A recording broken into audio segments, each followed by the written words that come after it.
You are listening to Making Sense with Alison Blackler.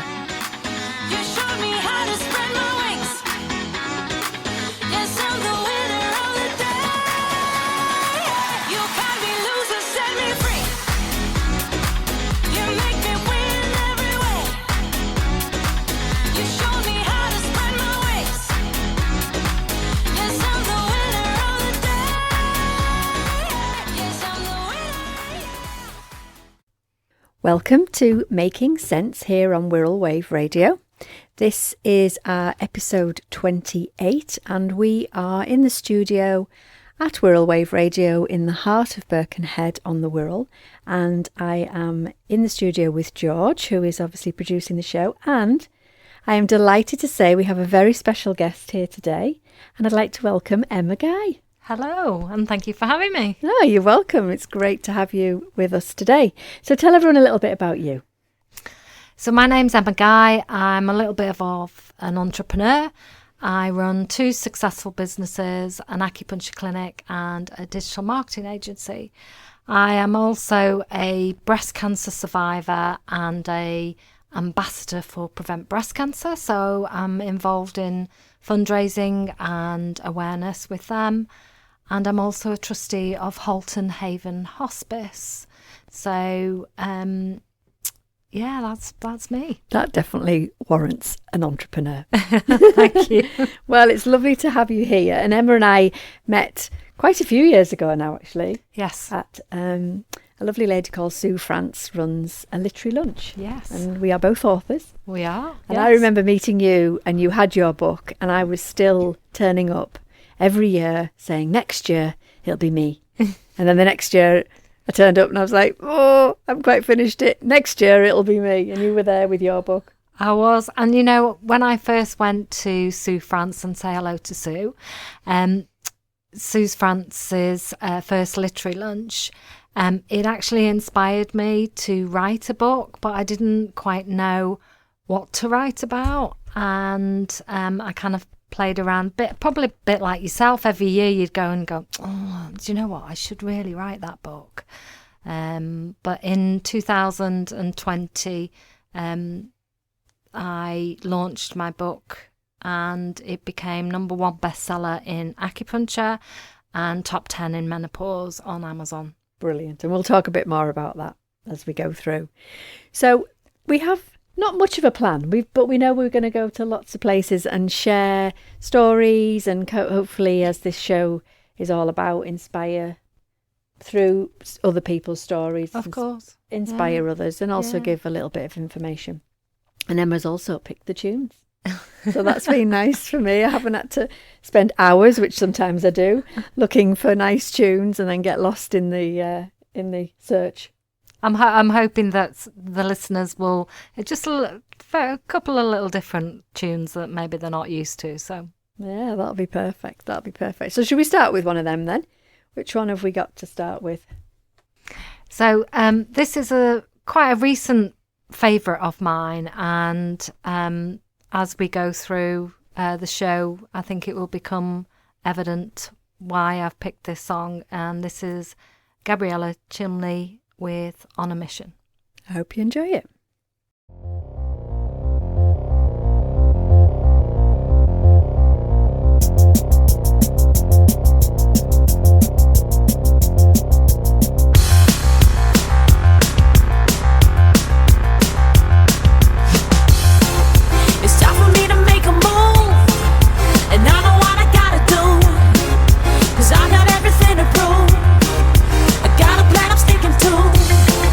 The word is that all over town.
So welcome back. I didn't know that tune. Oh. I don't think I knew it, obviously, to the point where you tell everyone a little bit why it's important to you, that tune. So I was born in Northern Ireland, not that you can tell. I've been here for about 40 years now, and I grew up in a very strong political background, and a lot of my family were involved in campaigning, and politics is actually in my blood. So in the late 90s, I was a special constable in Cheshire Constabulary for a number of years, and also I was a parish councillor in my local area for about 10 years. I stood for local elections. I was pipped at the post. There was 3 positions and I came fourth, and I stepped away for a short period of time because I was diagnosed with breast cancer, and I'm sure we'll talk a little bit more about that. And recently, the last few years, I've had a big heart pull back into politics. And a couple of weeks ago, I announced that I'm going to be standing for general elections.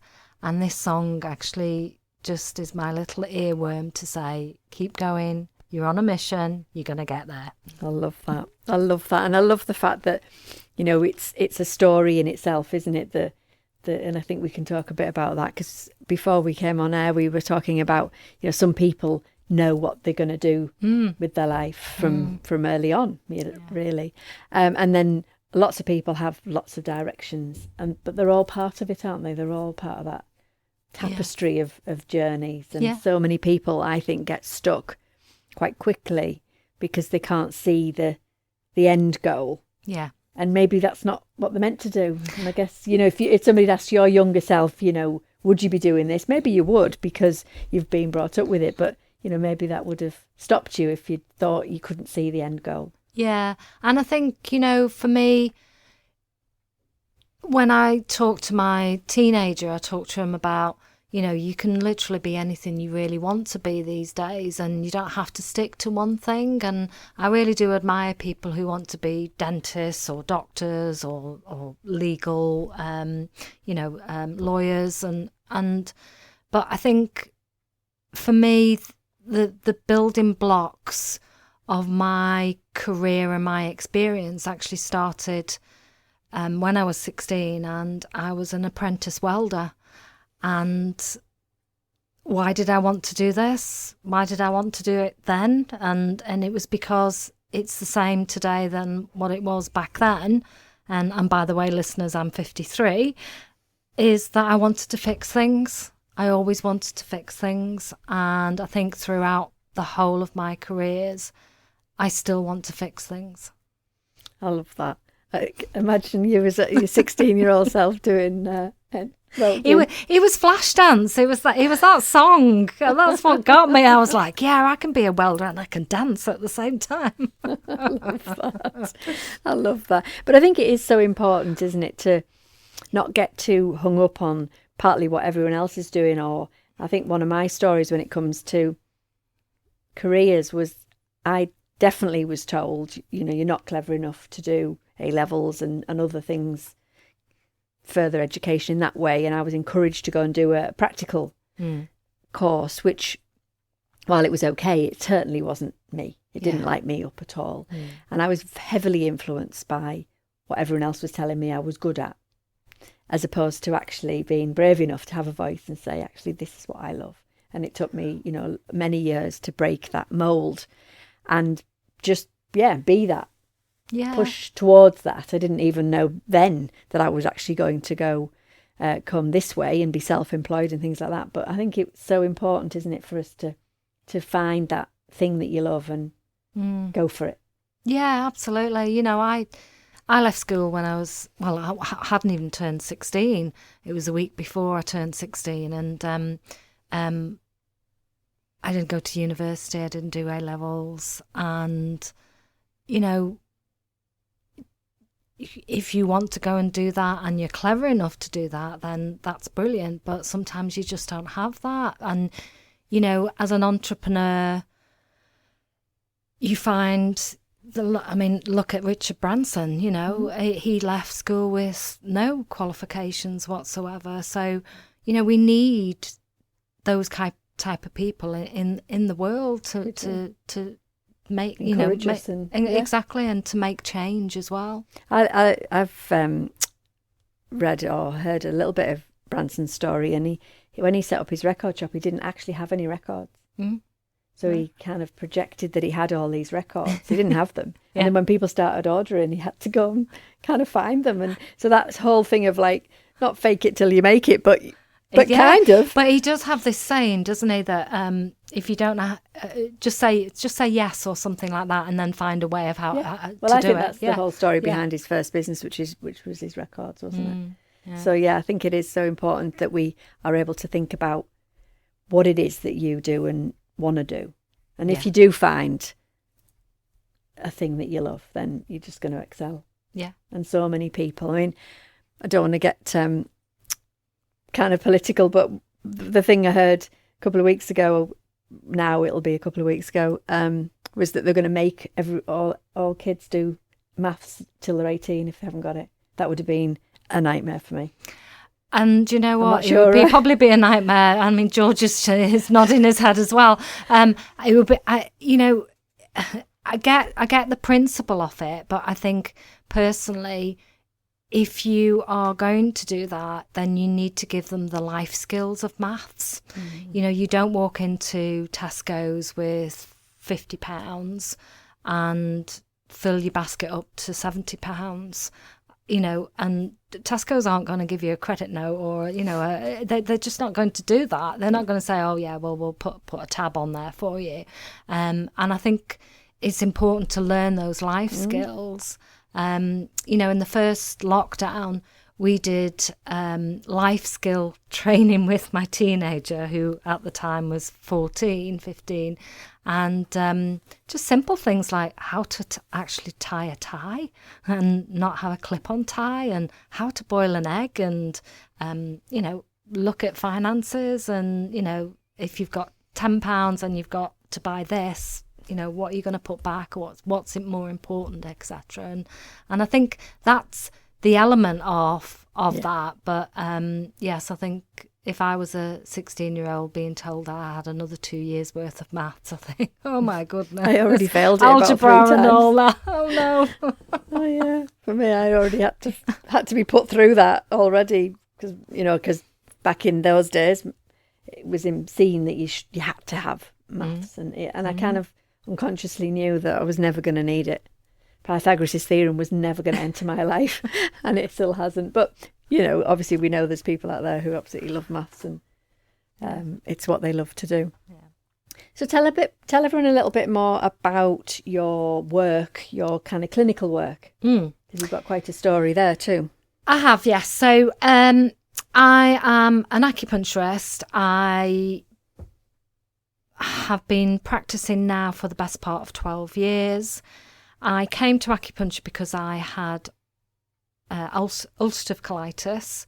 I just had William, my son, and my dad was dying of cancer. I had a very higher powered job with a very high target. I was in a car 5 days a week. My diet and lifestyle was pretty awful. And when I look back now, I think, yeah, I know why I was ill. There was just so much stress going on in my life at that time. And when I was diagnosed with ulcerative colitis, they told me I would be on lifelong steroids and creams and all kinds of different things. And it was a friend of mine who said, have you ever thought about acupuncture? And I said, no, isn't that like mumbo jumbo or modern day voodooism or something like that? And she said, no, go and try it. So I went to see the acupuncturist in the October, and I'm going back probably about 15, 16 years ago now. And by the February, I'd gone into remission, and to date, touch wood, I have been in remission ever since. I've been off all of the steroids for the best part of 10 years. And at that point, I fell in love with acupuncture, and I just thought, everybody needs this in their life, in their world. it's the theory of traditional Chinese medicine goes back 3, 4, 5,000 years ago, but I keep quite a Western approach to it. I just talk to patients about, does it work? How does it work? And fix me. That's all they want. That's all they want to know. And I have seen, probably thousands of patients over the last 12 years for all kinds of different things, all kinds of different ailments of headaches, fertility, back pain, shoulder pain, operations, i.e., if they've had maybe a knee operation, actually acupuncture can help heal much more quickly. So, but I kind of specialise more down the cancer and also women's health as well. So, as I mentioned before, I am a breast cancer survivor. I found a lump on my right breast in 2016. And ironically, or maybe it was advantageous, I was running a acupuncture clinic 2 days a week at St Luke's Hospice, and 90% of my patients were breast cancer survivors. So I instinctively knew it was, and I had a mastectomy and reconstruction at the same time. So for all you lady listeners out there, or you men as well, I have one that's called Posh Spice and one that's called Old Spice. Love it. Oh, thank you for being so open and honest. I know you do tell that story quite openly, but it's still, it's still a privilege, I always think, to be with somebody who shares that, and I know with the intention of helping others. Helping Absolutely. people feel able to talk about these things, be able to go and say it's horrible, it's rubbish, but then still know that there are lots of things you can do to help make it easier. Yeah, and I think as a role as an ambassador for Prevent Breast Cancer, it's about awareness. And I remember saying to one of my friends, do you check your breasts? And she said, no, I've never checked my breasts. And I was like, are you serious? And I know that she does do on a regular basis now. And you know what? That's just one person. And as far as I'm concerned, that's job done. But if I can help more and more people be aware to check their breasts, and let's face it, 1 in 8, 1 in 9 women throughout their lifetime will get breast cancer, but 1 in 100 men get breast cancer as well. So it's it's about awareness, but also about checking. But I think that whole thing around not putting things off, it just falls straight into the hands of these kind of symptoms, doesn't it? There's so many people out there who have got things they kind of know about ish, but they are frightened, avoiding. Men are renowned for this even more than women, because I think as a woman it is easier to say to your friend, I've got this, what do you think? And I think men do find it more difficult. It's a fact. But I think we have to move forward, don't we? We can't keep saying, oh, I'll hope it goes away and I'll pretend it's not there. And that could be any symptom, can't it? I mean, we're not just talking about lumps and things here, we're talking about any symptom. Prevention has got to be, or early intervention has got to be the only way. Yeah, and I think as women we put ourselves kind of at the back of the queue sometimes, and it's important for us to be, I don't like the word selfish, but a little bit more about self-care. And I find that I use acupuncture, I use reflexology, I use massage, I use just walking, out and about and reconnecting with nature actually does help me and my self-care. And I think we want to be superhuman and super mums and super this and super everything. And actually sometimes you just need to, Casey Musgrave sings it, because those who know me know I love country music, and she sings switch off your phone and catch up with the old me. It's so important, isn't it? Yeah. So speaking of tunes, let's have your next one. Yeah, so talking about country music, this is my go-to song. I think there's quite a lot of people out there that say, if you had a song that could uplift you, give you strength, give you power to kind of go and do something that maybe you're a little bit frightened or scared to do, i.e. maybe come on the radio, and this is my song to go to, and it's Carrie Underwood, and it's called Champion. I hope you enjoy it.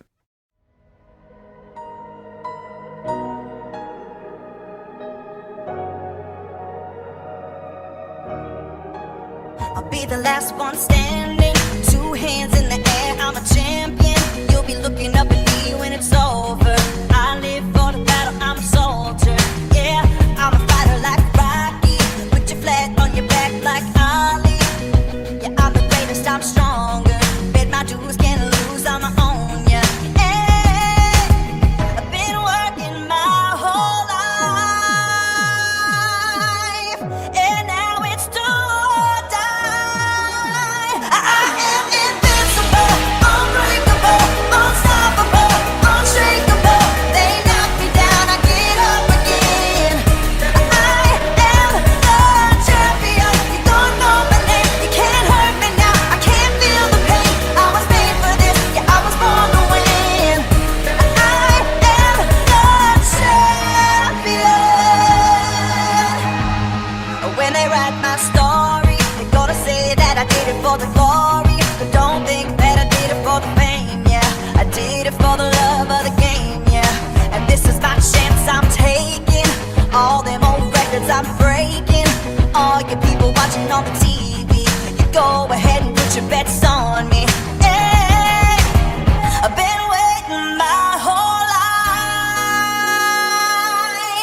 to see my name in lights. I am invincible, unbreakable, unstoppable, unshakable. They knock me down, I get up again.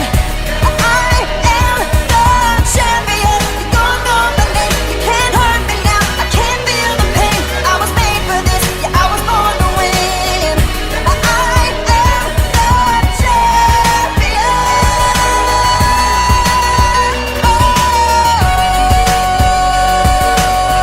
Born champion. The C is for the courage I possess through the drama. H is for the hurt, but it's all for the honor. A is for my attitude, working through the patience. Money comes and goes, the M is for motivation. Gotta stay consistent, the P is to persevere. The I is for integrity, innovative career. The O is optimistic, open and never shut. And the N is necessary, cause I'm never giving up. See, they ask me how I did it, I just did it from the heart. Crushing the competition, been doing it from the start. They say that every champion is all about his principles. Carry. I am invincible, unbreakable, unstoppable, unshakable. They knock me down, I get up again. I am the champion. You don't know my name, you can't hurt me now. I can't feel the pain. I was made for this, yeah, I was born to win. I am the champion. Yeah. Surpassed all rivals. It's all about who wants it the most. Fight for what we believe in. That's what champions are made of.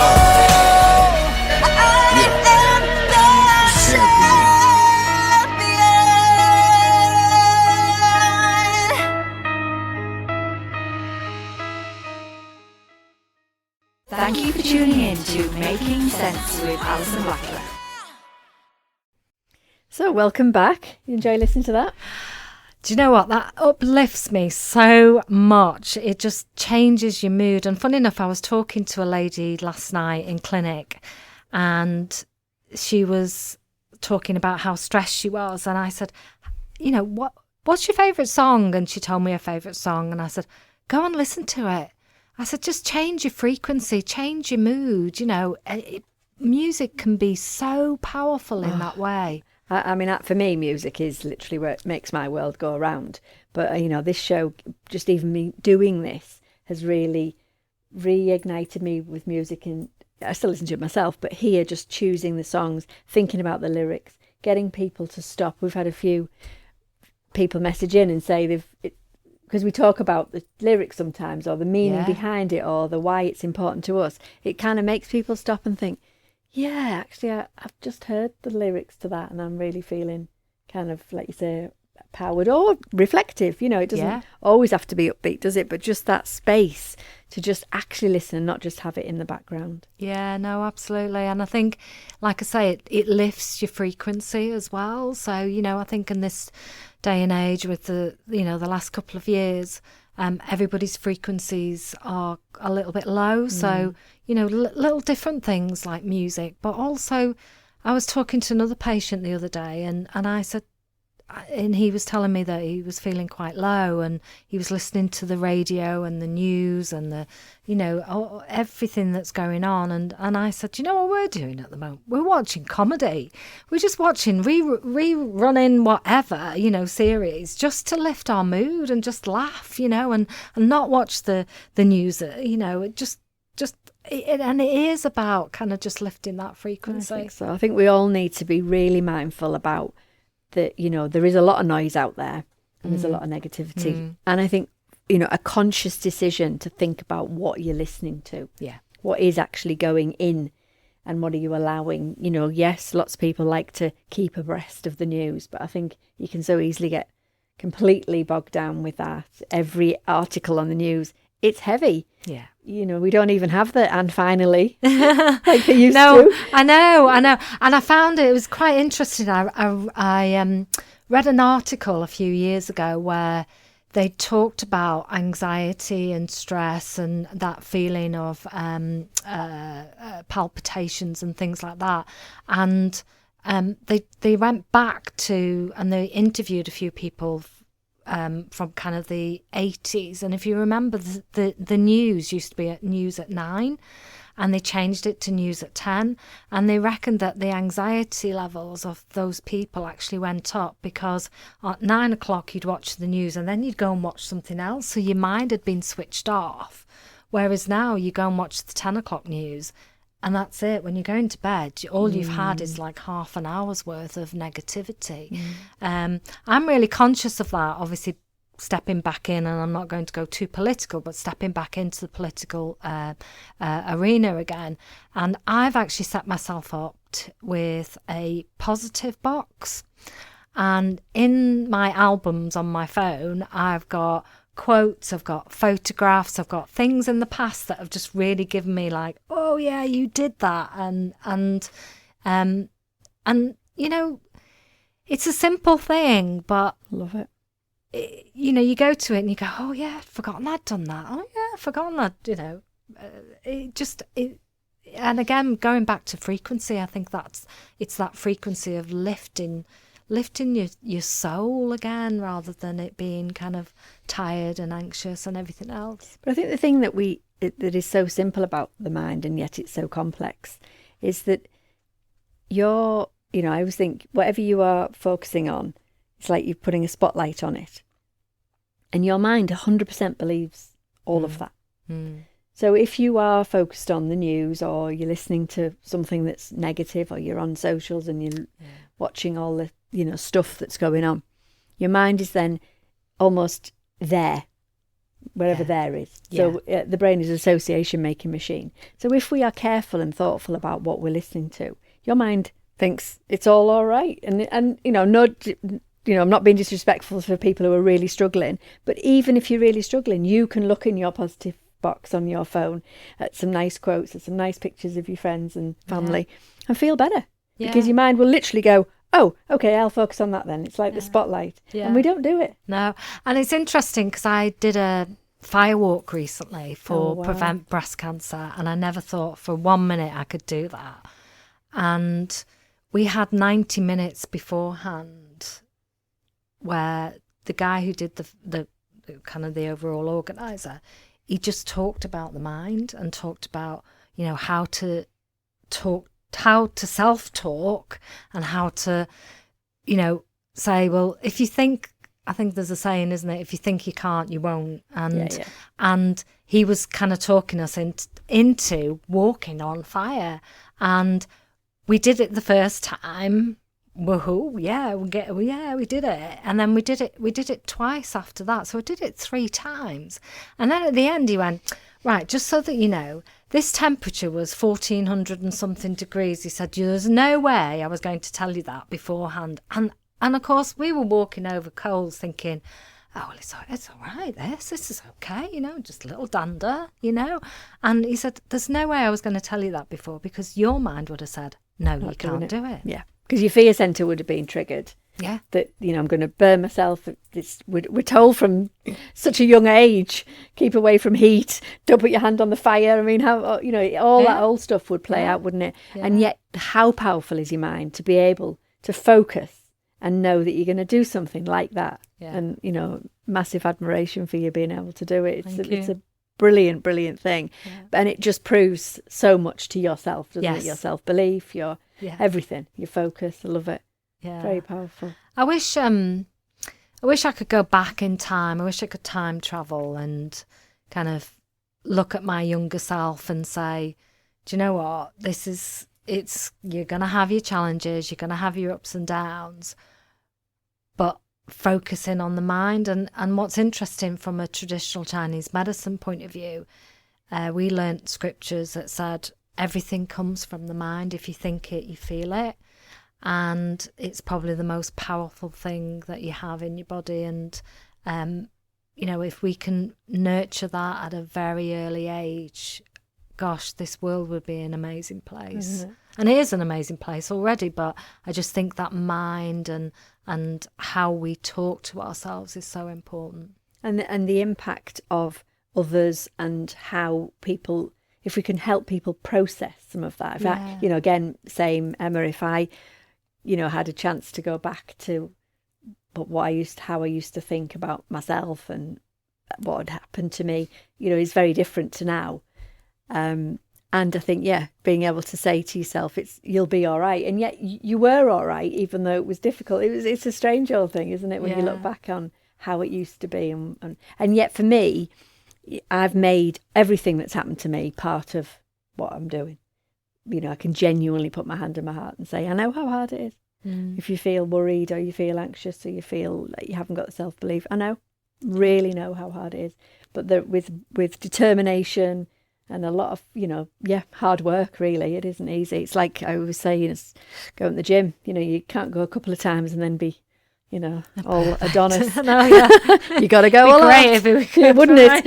And it's the same here, really, isn't it? You've got to keep going and always remember that lots of other people are in the same boat as you. Yeah. Even though we're all different. Exactly. We are all similar in our processing, aren't we? My grandma used to have a lot of superstitions, so that's where I get mine from.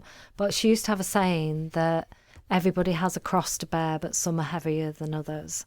And I always carry that with me because I always think, there's all these quotes, be kind, you don't know what anybody else is going through. But I always think there is something going on with everybody in their life. And it's about just being there in the moment as well. So I think one of my biggest kind of realizations was that things actually happen for a reason.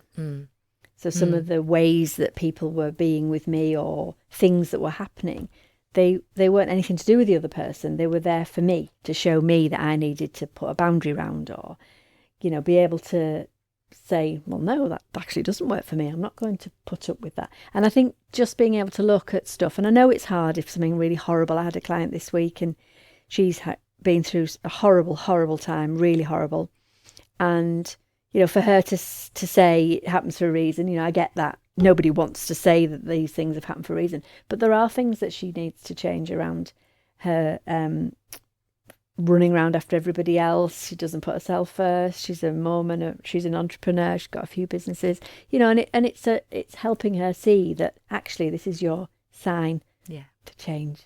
Yeah. And to put some steps in and some stages in her life that are for her, that will empower her. And then she'll grow from this horrible thing. Yeah. Rather than it be a downside. Yeah. And, going back to my grandma, before she passed away in 86, she used to read fortune. She was very fey. those listeners out there will know what that means. It's very connected with the world and very connected with the universe. And she used to read fortunes with playing cards. And people, all types of people would come to her, and I'd kind of listen at the door as a child, and I'd go, oh, wow, how does she know that, you know? And but she always said to me that I would wear a white coat, and I went, no, I don't think so. I don't think I'll be a doctor or a nurse or anything like that. And the first lecture, I trained down in Bath or Bath, whichever way they want to call it, at the acupuncture college. And the first lecture, we were talking about kind of setup and what that looks like. And the principal said, so what we recommend is you wear a white tunic. And I looked up into the heavens and I went, how on earth did you know that I would end up being an acupuncturist? And I absolutely adore acupuncture. I know how it works. It is the most fascinating and interesting thing. And when I talk to patients about, you know, how it works, and they're like, wow, you know, and it's my hobby. It's kind of like my hobby. People say, do you have a hobby? Yeah, I do. It's acupuncture. And every time I put my white tunic on, I always think of my grandma. She sounds like a very special lady. She was. For some people, I practiced acupuncture, but just auricular acupuncture. Oh, yeah. So I used to work in the drug service. I used to Right. work with heroin and crack cocaine users. And I went to learn how to So do the 5 points. The NADA protocol. Only 5 points, yeah. Inside the ear. And the difference, you'd get guys and girls coming in literally on the ceiling, Yeah. full of Yeah. whatever they've been taking. And you just put a couple of pins in and they just... Yeah. And that was their kind of time to just be, and then you could talk to them. Yeah. Because, you know, you couldn't speak to people about anything when they were there, obviously, would be no point. Yeah. And those clinics became super popular. Yeah, And they were there's first thing. We used to have them literally first thing in the morning. I mean, to be fair, I'm sure some of them used it for to come down. but no, and what's interesting is there is a lot of prison officers who are trained in that protocol. But what's also interesting is NADA in America, when 9/11 happened, they actually set up auricular acupuncture clinics for the services, for ambulance, for police, for fire, because they really helped with anxiety and stress, and because, you know, they saw some really horrific things. And I think New York a state or council or whatever said, oh yeah, we'll do it for 12 weeks or whatever, and they actually ended up being there for, I think, about a year and a half, because that helped with survivors and everything else. And it's becoming a lot more mainstream as well, which is fantastic. In between the first and the second lockdown, Public Health England actually registered us as healthcare professionals, which is still mega exciting for acupuncturists in this country, because we are becoming much more recognised as a therapy that people go to. Definitely. And even yesterday I had a new patient who was referred to me via the NHS and said, I think you need acupuncture. I love it. I remember when I worked in the NHS for 24 years and I became interested in alternative therapies myself. And nobody spoke about these things. You know, you couldn't, a doctor wouldn't. And then fast forward a few years and GPs were training in acupuncture. It was like, oh, hello. Yeah. You know, they did realise, because the medical model is okay, and obviously is in a Western country it's very, very sophisticated, but it's not the only thing, is it? And the more we see the marrying together of the medical world and this world is so much more powerful for people. It is, and I'm a great believer that Eastern medicine and Western medicine need to work much more closely together. And my own GP actually went and trained in acupuncture, did her foundation course as a doctor on the back of me being an acupuncturist and Brilliant. seeing the how results. seeing the results and seeing how much of an impact it actually had on me. So it's so I Brilliant. just love it. Yeah, I could talk all day about acupuncture. I know. Well, I think we'll have another tune. And what I'd love to come back to is I want to talk about your book, but also maybe you could give a few ideas around some acupressure points that people, I know we're on radio, so we'll have to do a bit of describing, but I think it's important to know that you can actually have a little go and make some real changes for yourself, can't you, by some acupressure points. Yeah. So let's have another tune. What we're going to have next? So you probably can tell by now, I do love country music, but my second love is reggae music. And this is Bob Marley, Three Little Birds. Oh, I love this tune. Enjoy.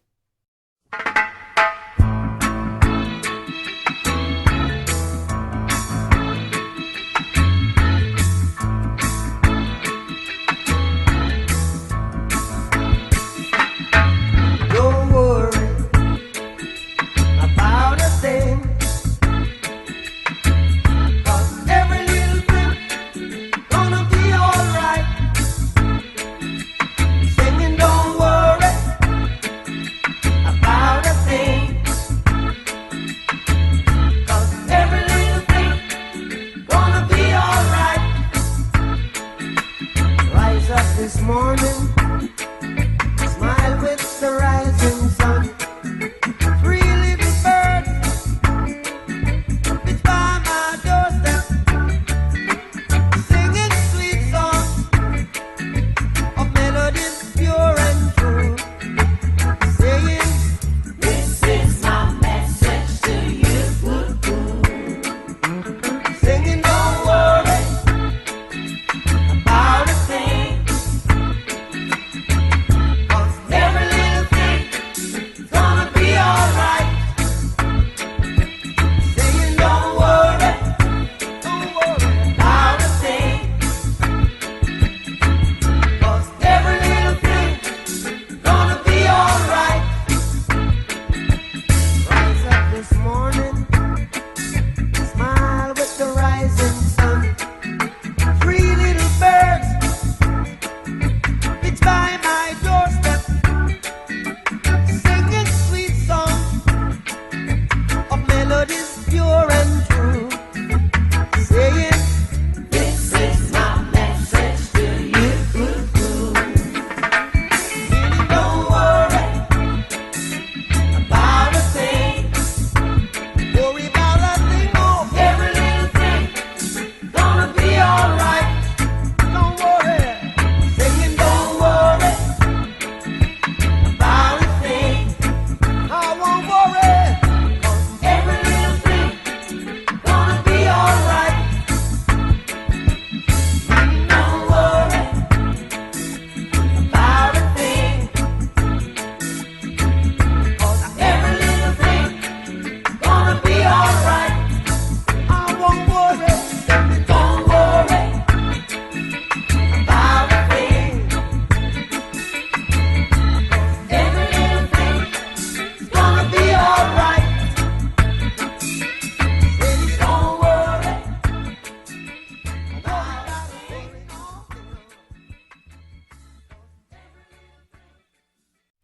Welcome back. Enjoy that. Yeah.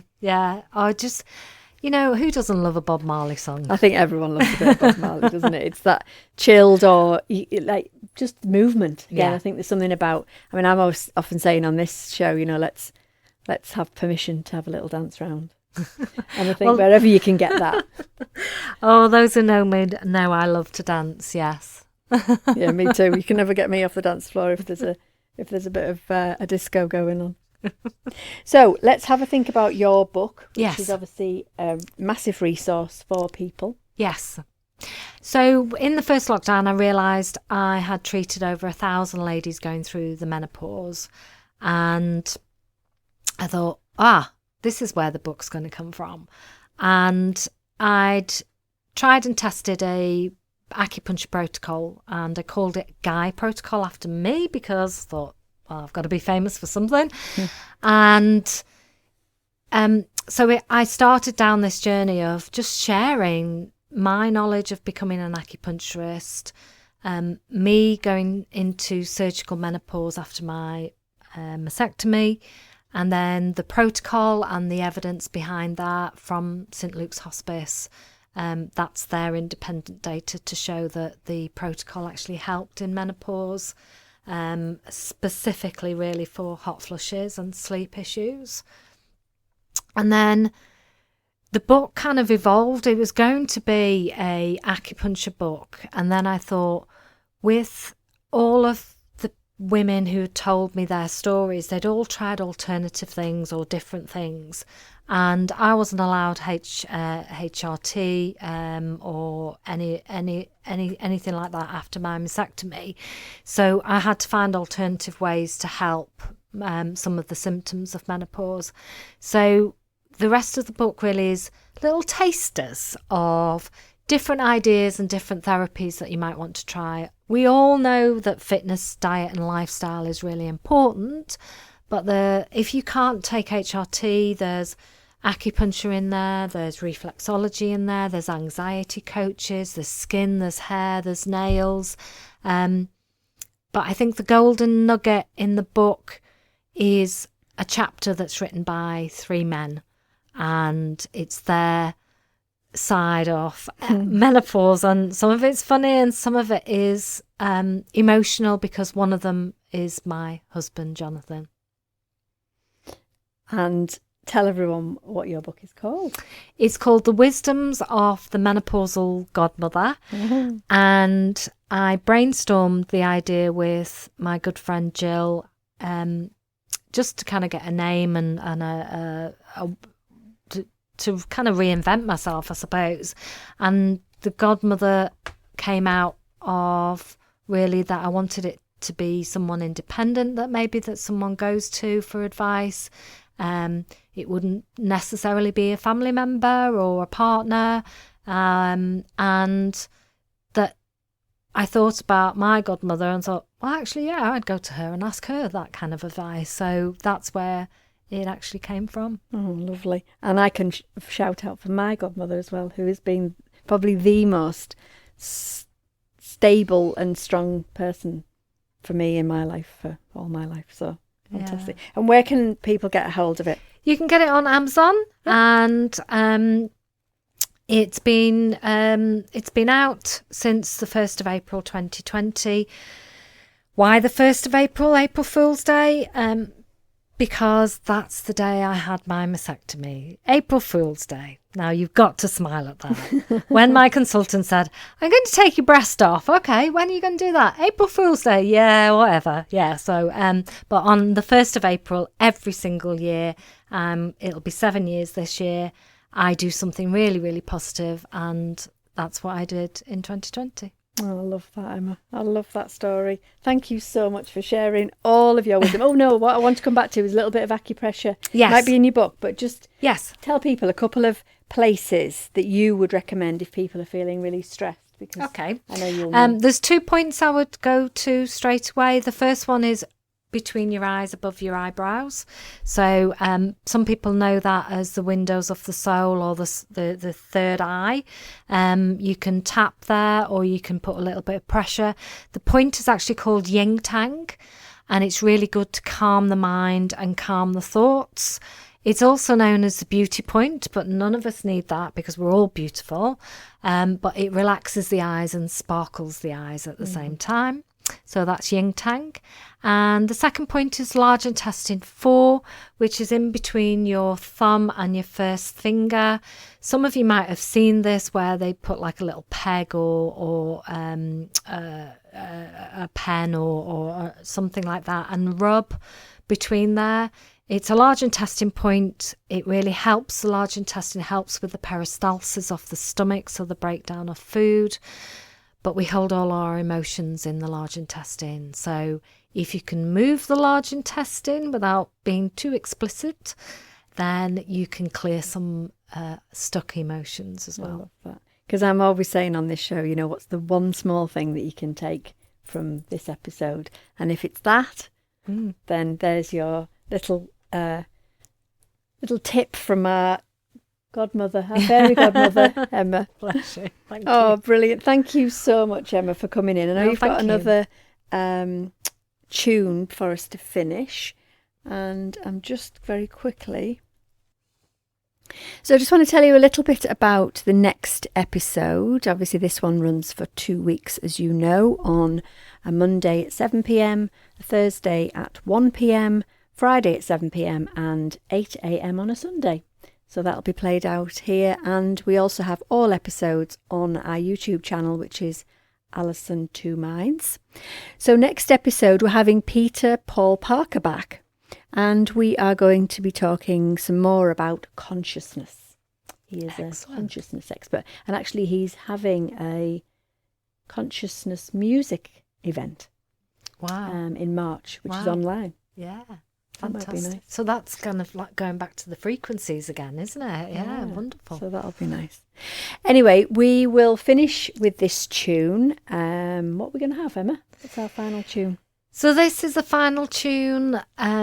Just to give my husband Jonathan a big shout out.